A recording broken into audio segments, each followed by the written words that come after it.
Assalamualaikum warahmatullahi wabarakatuh. Anak-anakku kelas 6 yang kami banggakan, semoga kalian di sana diberi kesehatan oleh Allah Subhanahu wa taala dan diberi kelancaran dalam menuntut ilmu ataupun belajar. Anak-anak meneruskan tentang pembelajaran yang kemarin, yaitu hadis. Kita sudah menulis hadis nomor 2 dan juga Pak Novel sudah menjelaskan isi dari hadis nomor 2. Sekarang kita akan membahas hadis nomor 3 ya. Disimak baik-baik, kita buka. Yang sudah mempunyai buku kitabnya silakan dibuka halaman 16. Bismillahirrahmanirrahim. Wa qala sallallahu alaihi wasallam, talabul ilma tabsutu lahul malaikatu ajnihataha ridwan bima yatlubu. Rawahu Ibnu Asakir alias Ibnu Sakir. Di sini dijelaskan Rasulullah sallallahu alaihi wasallam bersabda. Dilihat hadis nomor 3. Ya, dilihat hadis nomor 3 di situ. Wa qala Rasulullah sallallahu alaihi wasallam, Rasulullah sallallahu alaihi wasallam bersabda, orang yang mencari ilmu itu seperti kita yang belajar. Mencari ilmu itu bukan hanya di sekolah, mencari ilmu itu ada di mana-mana, itu tetap yang namanya mencari ilmu. Orang yang mencari ilmu, maka malaikat akan membentangkan sayap-sayapnya kepadanya. Jadi malaikat akan membentangkan sayap-sayap malaikat tersebut kepada orang yang mencari ilmu, orang yang menuntut ilmu atau pelajar tadi ya. Jadi kalian ini akan dibentangkan oleh malaikat sayap-sayapnya karena rela terhadap apa yang ia tuntut.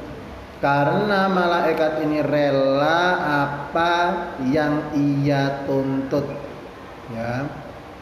Jadi kalian ini menuntut ilmu, karena kalian ini menuntut ilmu, mencari ilmu, maka dengan sukarela malaikat akan membentangkan sayap-sayapnya demi untuk melindungi kalian, menjaga kalian, supaya kalian semakin rajin dalam belajar dan bisa menuntut ilmu dengan lancar. Amin Allahumma amin. Itu adalah hadis nomor 3.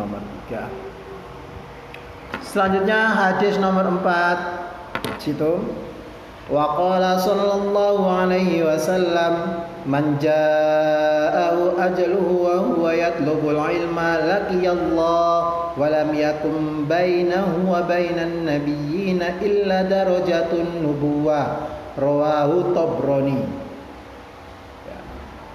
Di hadis 4 ini membahas tentang, ya saya bahas, Rasulullah bersabda, barang siapa yang kedatangan ajalnya sopo wong, sampean ini kalau semua manusia ini kalau sudah datang ajalnya, kalau sudah meninggal dunia, arwahnya diambil oleh malaikat Israel, sedangkan ia masih menuntut ilmu, sedangkan anak tersebut atau orang tersebut ini dalam keadaan masih menuntut ilmu.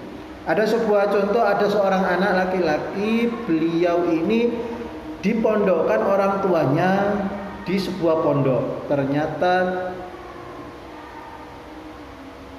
lambat laun demi waktu anak tersebut meninggal dunia lah.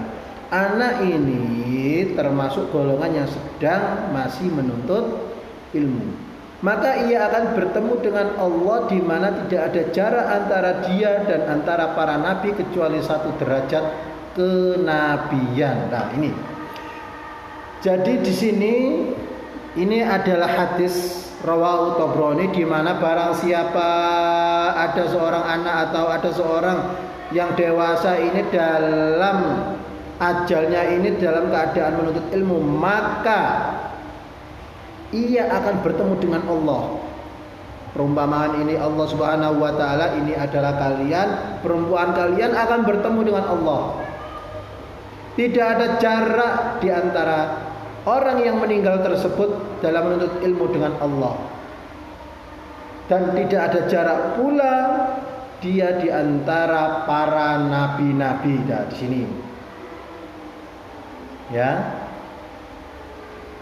Sudah bertemu dengan Allah, ditambah lagi dengan tidak ada jarak antara orang yang menuntut ilmu dengan Nabi Muhammad.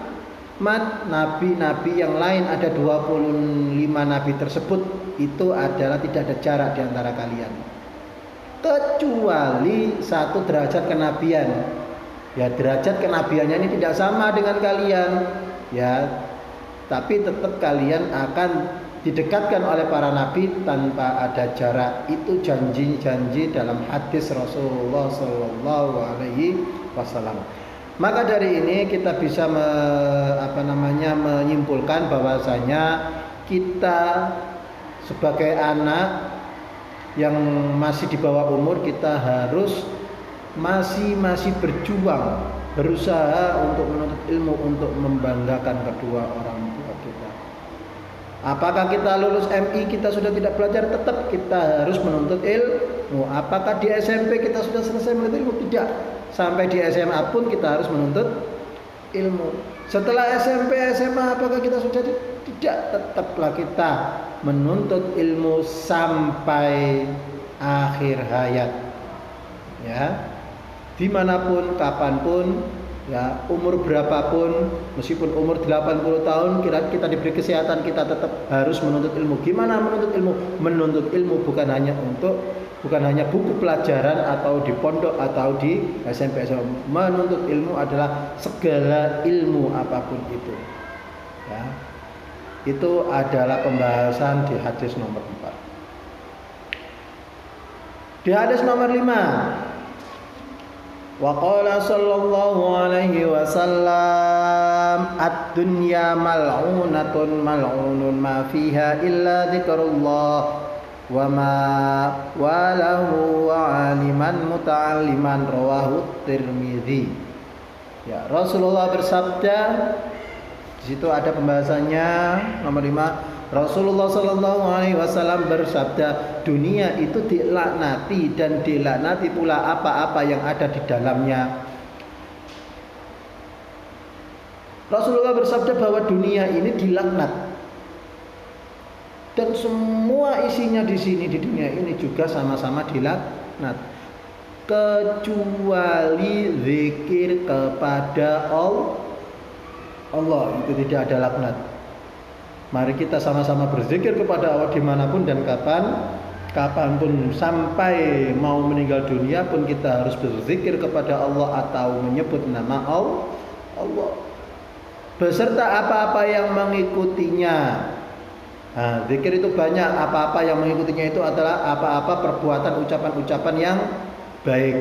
Orang alim dan orang yang belajar. Orang alim itu seperti para ulama, para kiai, para ustadz, orang-orang yang alim dalam menjalankan perintah Allah. Dan orang-orang yang belajar, sekali lagi ini disebutkan bahwasannya orang belajar ini termasuk orang yang paling utama. Beruntunglah kita sebagai anak yang sekarang, anak yang dimana kita hanya disuruh kedua orang tua kita hanya untuk belajar untuk bekal kita dan untuk membanggakan kedua orang tua kita.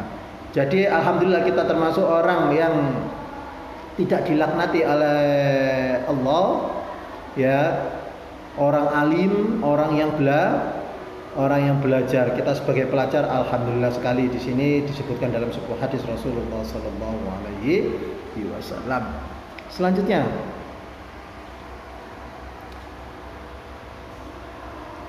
hadis 6. Wa qala sallallahu alaihi wasallam, afdalu shadaqati ay yata'allama al-mar'u muslimu ilman thumma yu'allimuhu akhahul muslim, rawahu Ibnu Majah. Rasulullah bersabda, sedekah yang paling utama adalah orang Islam yang belajar suatu ilmu kemudian diajarkan ilmu itu kepada saudaranya muslim.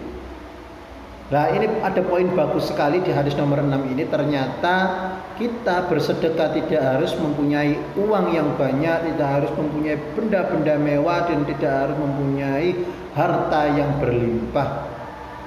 Cukup kita orang yang berilmu, anak-anakku kelas 6, apalagi kalian ini kelas atas, ya, jadi insya Allah kalian ini bisa bersedekah tentang ilmu kepada adik-adik kelasnya. Kelas 5, 4, 3, 2, 1 dan praktek. Ya, jadi anak-anak ini sudah bisa bersedekah ilmu kepada mereka.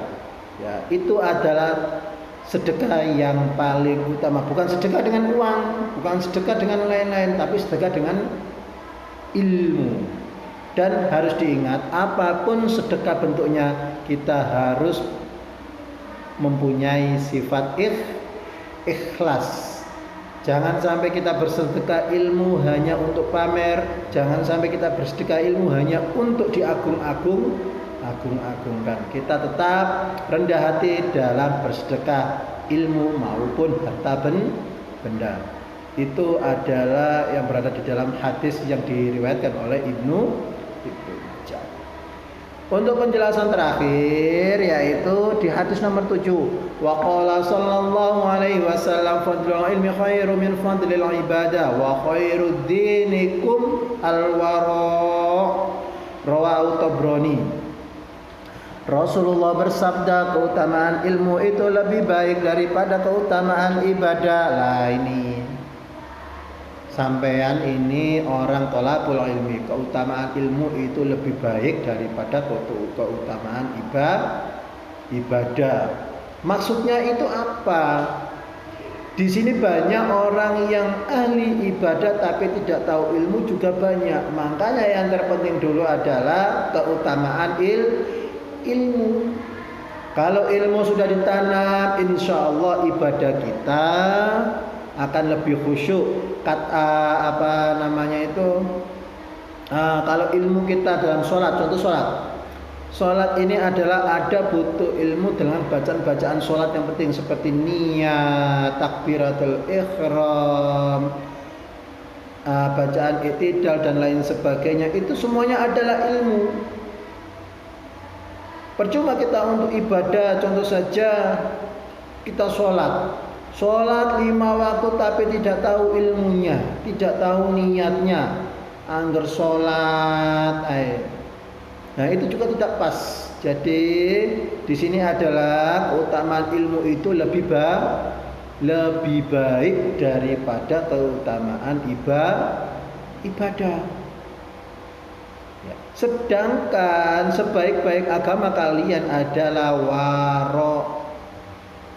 Maksudnya apa sebaik-baiknya agama itu kalian adalah waro? Apa sih itu waro? Waro adalah menjaga diri dari perbuatan yang tercela, menjaga perbuatan yang jelek pada diri kita sendiri. Percuma sebaik-baiknya agama Islam, tapi kita tidak bisa menjaga kemurnian hati kita. Kita tetap marah-marah, kita tetap berbuat yang keji, kita tetap sombong. Percuma.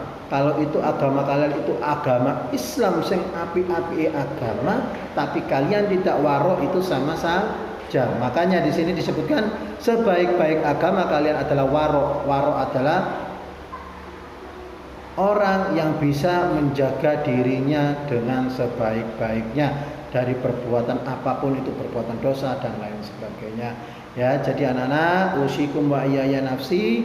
Di sini kita saling belajar, saling mengingatkan. Ya, di hadis ini kalian sebagai thalabul ilmi, Pak Nopal sebagai orang yang memberikan ilmu, kita sambil belajar, kita saling belajar. Ya, tidak ada kesempurnaan, hanya milik Allah. Terima kasih, mungkin itu saja pembahasan dari Pak Nopal. Kurang lebihnya mohon maaf yang sebesar-besarnya. Terima kasih. Assalamualaikum warahmatullahi wabarakatuh.